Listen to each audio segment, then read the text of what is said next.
কোরআনের সূরা নাম্বারগুলো এক পাশে লিখবেন 1 থেকে 114, আর প্রত্যেকটা সূরা নাম্বারের পাশে আয়াত সংখ্যাটা লিখবেন। প্রত্যেকটা সূরার নাম্বারের সাথে আয়াত সংখ্যাটা যোগ দিবেন। মজার ব্যাপার কি জানেন, এই 114টা নাম্বারের 57টা জোড়, 57টা বেজোড়। শুধু তাই না, ওই জোড় সংখ্যার যোগফল গুলো যোগ করলে হয় 6236, বেজোড় গুলো যোগ করলে হয় 6555, 6555। করে দেখেন ভাই, তর্কের কিছু নেই। এই 6555 কই থেকে আসলো? আপনি 1 থেকে 114 যে সংখ্যা সূরা চ্যাপ্টার, এগুলো যোগ করেন। 1 এর সাথে 2, 2 এর সাথে 3, 3 এর সাথে 4, 70 এর সাথে 71, এভাবে যোগ করে আপনি 114 পর্যন্ত যদি আসেন, তাহলে সেই সংখ্যাটা হবে 6555।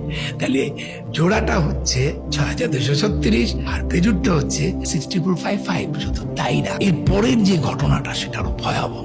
Very very interesting mathematically. এই যে যোগ করার পর সেই নাম্বারের রিপিট গুলো একসাথে করেছি, আনরিপিট গুলো একসাথে করেছি। এই রিপিট নাম্বারের যোগফল হচ্ছে 7906, আর আনরিপিট নাম্বার যোগফল হচ্ছে 4885। এবার 7906 কে 4885 দিয়ে ভাগ দেন, it is 1.618 golden ratio. Can you imagine?